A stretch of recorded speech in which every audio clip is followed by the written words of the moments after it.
Okay, first of all, I'm going to apologize for the footage that I'm recording over here because it wasn't exactly my best game of Halo 4 because I hadn't really played the game for a while, and that was like my first match back, I think. I think I ended up going like 15 and at least 15 kills or so in the match. So I don't do that poorly, but it isn't exactly reflective of my overall skill in the game at all.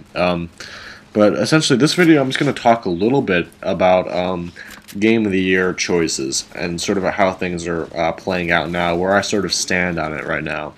And I guess I'm gonna have to lean. I'm gonna have to lean for you to help me decide what I should nominate for Game of the Year. Because to be honest with you, I don't have one, and I don't think a lot of games this year are worthy of that title. Let me start by the order in which I played a lot of these games. First of all, I'll start with Max Payne 3, which is a third-person action shooter that came out about 6-7 months ago, I think. I can't remember if it was before or after Mass Effect 3 that it was released, and I don't remember if I played it before or after Mass Effect 3. But it was a very good action-adventure game, and I thought the story itself was really compelling. It was sort of like it was a nice narrative, I thought, because I thought it was a cool sort of visual effect that they used, was that they they used the multi-screen thing, sort of like what 24, the television series, sort of did. Where they divide the screen and sort of like move the entire plot along in a very fluid manner. I really enjoyed that. That's basically all. And the voice acting was great, and I liked how, not everyone survived. It was sort of a gritty story, it wasn't all like, happy and everything like that. It was a gritty story, and I thought it was exciting and it was compelling enough to go through. Overall I really enjoyed it. And the gunplay itself, it was actually challenging because you don't have regenerating health. You're relying on these bottles that you pick up. It was definitely challenging. It wasn't like frustrating. I never had to redo an event more than like once or twice, but it was challenging to the point where it keeps you engaged. So you're forced to actually focus on the game, but while not being frustrated, as opposed to just sort of plowing through everything without like it's nobody's business. I really enjoy that. It has a strategic element to it. Yeah, so that's basically that game. I didn't really try the multiplayer part of it, but basically I would give it about a 9 out of 10 or an 8.5 out of 10. The only real complaints I have based on my single-player experience with the game is that the cover system sometimes doesn't work and the shooting is a little bit off, but other than that, I thought that the overall experience was definitely very compelling for me. Now, let's move on to Mass Effect 3. Which I think is, like as you've probably noticed before, is a very interesting package to me. Mass Effect 3 is, sort of very bipolar. It's sort of all over the place in terms of where I actually stand with the game. Let me just say that as a standalone game, it pains me to admit that, but as a standalone game, I would strongly actually consider that game for Game of the Year as a standalone game, while not comparing it to the previous two Mass Effect games. And that deeply saddens me. Just because, and that just sort of shows or reflects the quality of the other games being released this year. But let me just say that Mass Effect 3 did do a lot of things right in the game. I'm not like, as you probably think based on my other videos, that I just completely hate the game, but I don't hate the game. I would probably rate it about a 7.5 out of 10. Basically because I think it does a lot of the combat stuff well. The combat I think is the best in the series, and I like the new the customization options with the combat, like those attachments and stuff, and how each weapon has like different weights, like the weight of the weapons and how that affects the speed of your powers or your biotic powers if you have those. Basically, I like everything with the combat. I really enjoyed with the game. And basically, I liked some of the characters' deaths in the game, how they were very powerful, and I liked the Tuchanka and Rannoch missions. Those were the real highlights of the game, in my opinion, because they reflected strong player choice and level of impact on those two missions, and I really enjoyed that. Everything else with the game, like with the Cerberus, anything with Cerberus in the game, is just sort of, I didn't care for that much, because usually with the Cerberus missions, you didn't really have a ton of choice in those. And but basically, my biggest three problems with the game, aside from the ending being one of them, obviously, the second thing is the theme of the game. And Arkangea, the other YouTube guy who does these in a lot better depth than I do, it basically already stated this, but I'll just rehash it here for you, is basically they got the theme wrong, I think, because the themes in the other games were sort of unity despite difference and like the triumph over impossible circumstances. Now, Mass Effect 3's theme was sort of like everything goes to hell, goes to hell, goes to hell. It was basically like everything just goes bad, and almost every mission there's something that goes bad every time. And it would seem sort of appropriate, just based on the Reaper threat. You know how everything's blah blah blah blah blah. It's it's destructive and everything like that. But it just sort of acts a little bit against the themes of the previous two games. I felt like I mean, they could have had loss and stuff like that, but they also need to have they needed to balance it out with more hope. There should have been more with missions that were like more hopeful. And yes, there were the Rannoch and Tuchanka missions, but everything else sort of just goes to hell. It had like a really darker feel to it that I don't really care for. In my personal opinion, I don't like movies that have everything just goes to hell. Like everything just like keeps on bad happening. It felt like a lot of the things, like there's nothing good that happened. There's only a few things good that actually happened throughout the entire game. And like basically you can't save everyone. That was essentially the opposite of what Mass Effect 1 and Mass Effect 2 did, aside from the Vermeer mission from the first game where you're forced to sacrifice someone. Everything else you could actually have the option to save everyone, and that I didn't care for in the game. That and a lot of the missions and the story structure were sort of revolved around the theme and around Cerberus and stuff. And my third and final complaint with like the story part of the game in terms of the flaws is the replacement of the antagonist. Now, based on the whole trilogy is basically setting the Reapers up as the main threat. The Reapers are the antagonists, and more specifically, Harbinger is sort of like their lead Reaper, or at least the Reaper that Shepard interacts with the most, and to sort of set up as like the main bat. It's sort of like taking all the Reapers, like a massive thing, and condensing it down to one being to focus it all on, and that would be Harbinger. Even I don't know if he's the leader of the Reapers or if he's just sort of like the Reaper that you could sort of relate to, or not relate to. I'm sorry if I'm not putting this properly, but just sort of like focus your like the massive threat into one being, so you could actually have like a clear antagonist, that like a clear being or a character to oppose, not just a mass of a threat, a massive army, just like actually condensing it down onto a more personal and smaller scale. That's basically what that is. But anyway, it's basically Mass Effect 3's fault is that it disregards that and essentially substitutes the Elusive Man in for Harbinger, and more specifically the Reaper threat. Because like I said before in my other videos, I thought the Reaper threat was downscaled quite a bit, to the point where half the time I forgot that there was an invasion or like the war was ongoing at all. Mainly because Cerberus sort of takes the place of the antagonist, because that's who you're fighting through about 90% of the entire game. Or maybe not 90%, more like 70 to 75% of the game is fighting them, and the other 25% is fighting the Reapers, really.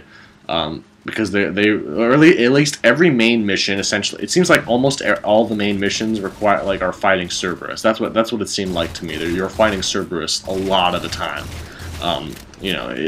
It shouldn't have been like that, because but the problem, not just who you're fighting, but like the Elusive Man is like the main antagonist and not the Reaper threat, and it overshadows the Reaper threat so much to the point where you don't care about the Reapers anymore, because the game doesn't do a good enough job, to me at least, in terms of representing the Reaper threat. Yes, there is the first mission where you see the kid getting blown to hell and everything. That I actually thought the introduction wasn't too terrible. Like, I like that part where they come down, you see everything like that. That was pretty good. But everything sort of past that, you don't hardly ever interact with the Reapers. Only like 3 missions out of the whole game, really, to be honest with you. You actually get a sense of the Reaper threat. The first mission, the one on that moon where you have to gather the Turian guy, where you meet Garrus back again, that mission, I forget what you call it. It was on the moon near their home planet. I don't remember. I don't even know what the name of their home planet is, to be honest with you. But yeah, that mission, and then like the last mission, obviously to some extent, and only really in the cutscenes. And the only other mission with like Reapers in it are like the Tuchanka mission and then the Rannoch mission. But the thing is, you're only fighting one Reaper, so it's not like the war is happening there. If you know what I mean, it's not like that planet is actually getting invaded. So that's the problems I sort of had with that game. The multiplayer component is fairly good. I don't I didn't care for it that much, to be honest with you. Like, it sort of got boring after a while. It was a nice it would have been a nice addition.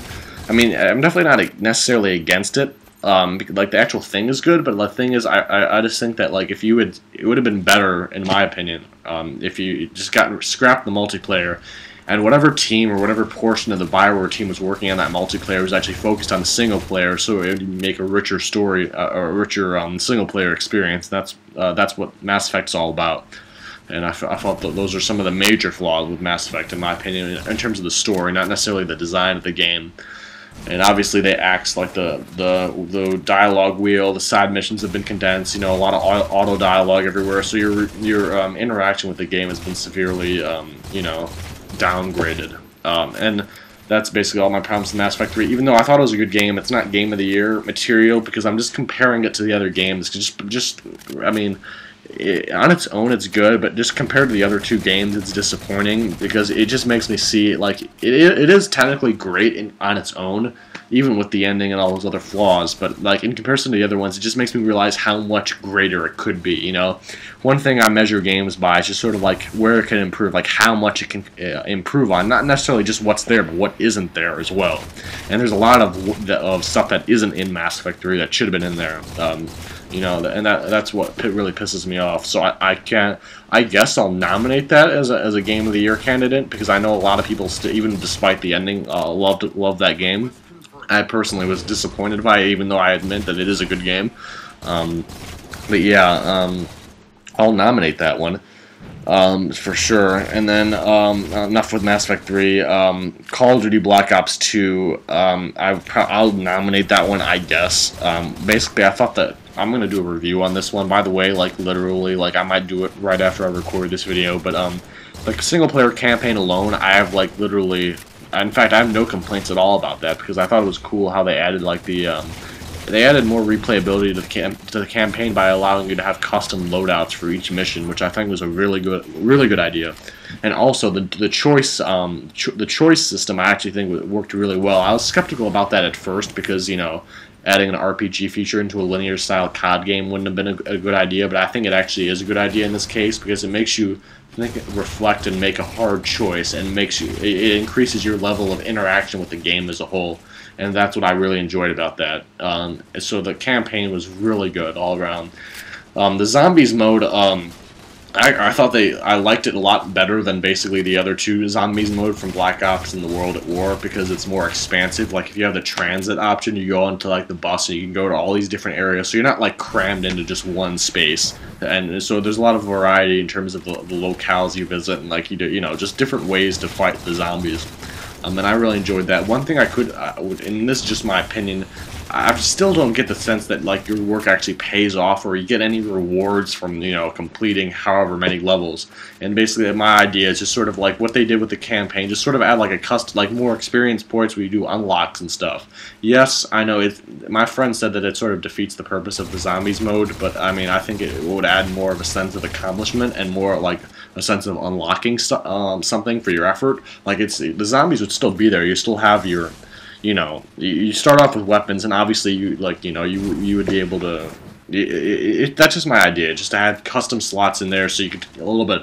The experience is a little bit more customizable, and you know, you unlock more weapons with, say, if you have like a rank, or you get more experience points to unlock more stuff. You know, I would have liked that more because I would get more out of it that way. That's my opinion. Now. The actual oh yeah, and before I get to that, they had like this stupid other mode, which I'm just pretending it doesn't even exist in the game. Is like this tactical thing or whatever. Like you have like I don't know. It's sort of like a wave-based thing, but it's like tactical, so you get to control all this other stuff. I didn't really care for the one that I did, like that mode. I don't even know what it's called, but I didn't really care for that mode at all. Finally multiplayer.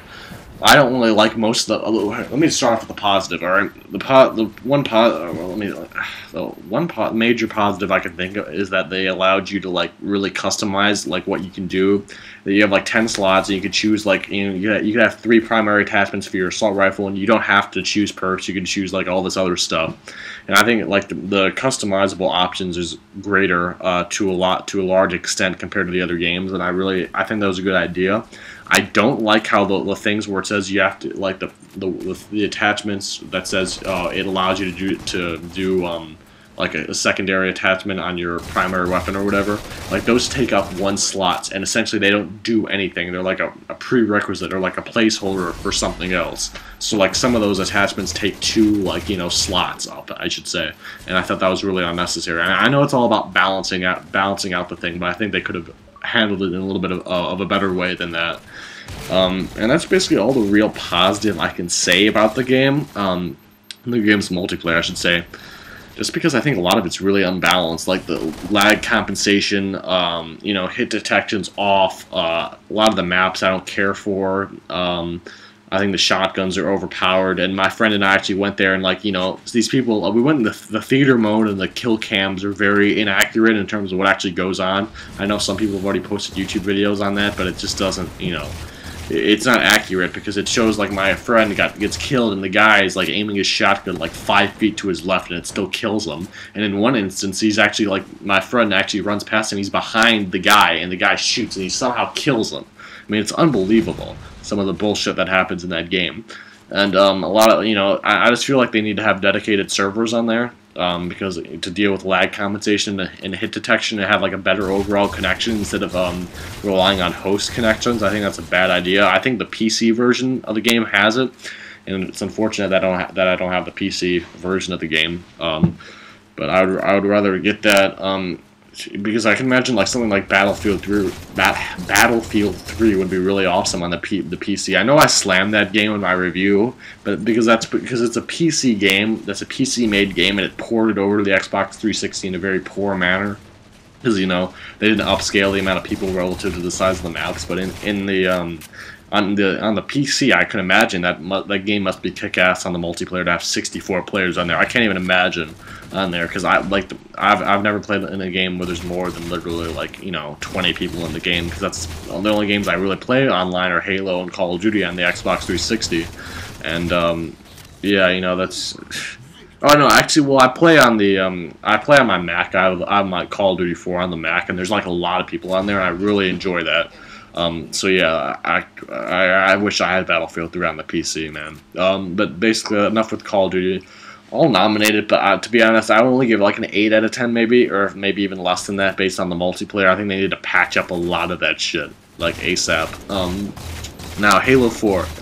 Halo 4 is slightly a bit of a mixed bag, to be honest with you. I think it's a good package overall, but in comparison to Halo Reach, it wasn't as great. Let me start with the positives. I like the story more in this game compared to Halo Reach. I like the interactions mainly with Cortana and Master Chief a lot. It was a very personal story, and I liked it. It was more engaging, more compelling. I overall enjoyed it more than Halo Reach's story, and I got into it a little bit more. What else is positive? Well, yeah, okay, the multiplayer. The multiplayer I really enjoy in that game. I liked how they added some, they ported over some of the Call of Duty elements, you know, like loadout and stuff. So it makes it a little bit more of a customizable experience without going too far. I like and they don't have any like kill streaks or anything. They just sort of have these care package type things. I can't remember what you call them, but they like come down instantly, and they don't give people that much of an advantage. It might be like a little bit of a perk, or it might be like an extra weapon or two or something. Usually there's like 2 weapons and 1 perk to choose from. It's not overpowered at all. I feel like that the whole multiplayer is very balanced. I enjoy most of the maps in the game as well. I think everything's really balanced in that game, to be honest with you. They added some, like this battle rifle, which I think is pretty cool as well. I'm using it in this video, so I think that's very cool. And those are the real highlights of the game. And the game looks fantastic. Yeah. Now to the negative. First of all, the menu system I think has been revamped, and I don't really like it. It takes a little bit getting used to. Yeah, it's just not as well designed. I like Halo Reach's sort of open style, so you could sort of see everything very well. In Halo 4 now, it's sort of all cramped, and it's just I don't like it at all. It seems very overly complex and difficult to navigate at times. And I also don't like how you're voting on a map. You can't switch your vote. Like, you know, you vote once and you can't vote on another thing if you change your mind. And I think that's a little bit unfair. Another thing I don't like, the campaign relatively, despite, I think its story part of it was very strong, but the actual design, like the levels weren't quite as open compared to the like Halo Reach or Halo 3, so there's not as many ways to approach the combat situations, it's much more linear. Another thing is that, what was I going to say? Shit, lost my train of thought. Oh yeah, some of the weapons, like they added this, they have a new alien species in the game. They added like these new alien weapons, most of which I find to be complete shit. I don't like, I didn't care for most of the new weapons at all, and I feel like a lot of the new enemies are very frustrating. Like they have these stupid hounds that shoot bullets at you while they charge at you. They're annoying to fight. These guys that teleport and shoot some stuff at you, they're like these big guys. They take a lot of damage. I don't like that at all. And then these, what are the, there's like these flying things, things that go around. They place shields, like usually on themselves and like the dogs too, and that's really annoying as well. What else is there? And I just, when fighting those enemies, it feels like a lot of the time you run out of ammo very frequently. So it seems like a cheap way of forcing people to use different weapons compared to like Call of Duty, where you can actually use the same weapon throughout like the whole level almost. So I don't know. That's just me. Now, I also felt the campaign was a lot shorter compared to the other Halo titles. It was only about 7 to 8 hours, and the other games usually last at least a few more hours than that. So I was a little bit disappointed by the design of the campaign. I didn't have as much fun. Then again, I played solo or only up to one other player. If I was playing with 4 other players, I might find more enjoyment. But overall, I thought Reach's campaign was a lot better than Halo 4's. In terms of gameplay and game design and levels, replayability. The only other real bad thing, two other bad things, is first of all, the Forge world, as it was essentially axed from Halo Reach. They don't have another one, and they don't import the one from before, so that means Forge and custom games have been like, a lot of the fun and enjoyment out of that has been sucked out. I did have fun on a couple Forge maps that people had, so I wasn't expecting much, so I was pleasantly surprised. But I can guarantee you that it isn't as customizable or diverse compared, like when we had the Forge world from Halo Reach. Like the capacity for creativity is not as expansive compared to Halo Reach, just because the absence of the Forge world alone. The final thing is these not war games. That's what they call the team, like the multiplayer part for some reason. I don't know why, but I'm sorry. The the cooperative gameplay mode, whatever you call those, Spartan Ops, that's what I was talking about. Like, they're cooperative type episodes, I think. They, like, add more. I don't even know. I only played, like, 1 or 2 of them. And it feels like it's just sort of like objectives you complete. I personally prefer Firefight to Spec Ops any day. Or Spartan Ops, whatever you fucking call them. I preferred, like, the sort of survival, wave-based things, like, like the horde mode type feel of Firefight. I enjoyed that a lot more compared to the Spartan Ops. And that's basically it for Halo 4. I'd give it about an 8.5 or an 8 out of 10. I thought it was good, but not as good as Halo Reach at all. But basically, that's that one. And basically, I'm just gonna say that Halo 4 is sort of like the acting game of the year for me. Just because I felt like none of the other games. Like that one, I guess Max Payne, but I guess Halo 4 I'll take it because that's more content to it. So it's like sort of the action thing. I haven't played Resident Evil 6. I know, although I've heard people have been very disappointed with that game. And I haven't played Assassin's Creed 3 either. I have a feeling that one might actually be my game of the year. I mean, just based on like how the game looks. I think the game looks sick. It looks awesome. I'll be playing that for Christmas. I'll be getting that, and I'll see. I'm gonna make another video about what my game of the year will be. There's another game called Dishonored, which on GameSpot they have like this stupid voting system, by the way, where you like vote for you only pick between 2 different games at one time. So like a game like Mass Effect 3 might be competing against some like little arcade game or like something that no one cares about. That's why I don't like that voting system. It's inaccurate and not representative of the quality of the actual games. That's what I don't like about that. But basically, on there, like Dishonored has been like consistently have been winning a lot of Game of the Year awards on that, or a lot of the console awards, I should say, like best Xbox 360 game, best PS3 game, best PC game, whatever. Dishonored seems to be winning a lot. I don't know what it is, if it's a first-person shooter or third-person shooter, science fiction, military. I don't know what it is, but I'm gonna get that one too. So, and the final thing is Far Cry 3. A lot of people are loving that game. I haven't played it yet, obviously, but I did not have a very good experience with Far Cry 2. I thought that game was awful. Aside from the visuals, I like the visuals. I thought the game looked fantastic, but the single-player experience was very frustrating because the world was too big, given the transportation options, and the gunplay was very frustrating.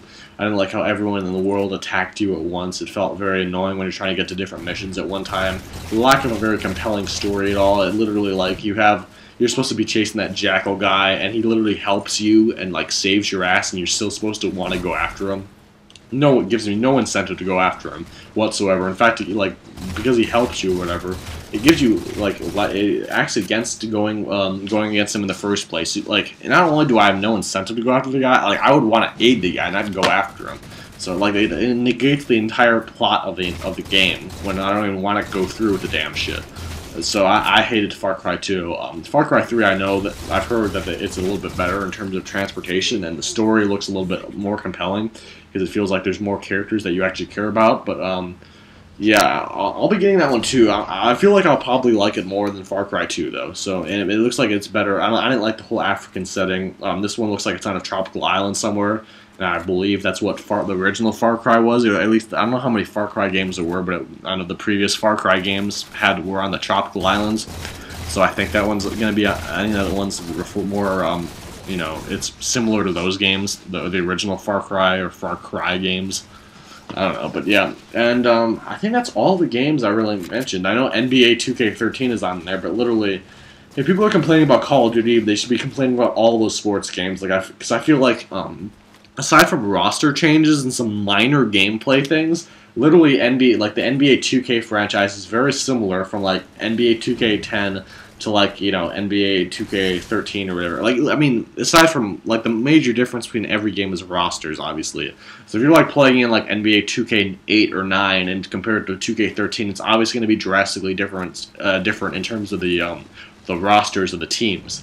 But everything else, like the gameplay, is essentially the same. Like the fundamental gameplay has remained basically unaltered whatsoever, and the AI has not improved by that much. Like you see, like Dwight Howard hogging the ball and like taking 3-point shots, and while the clock winds down.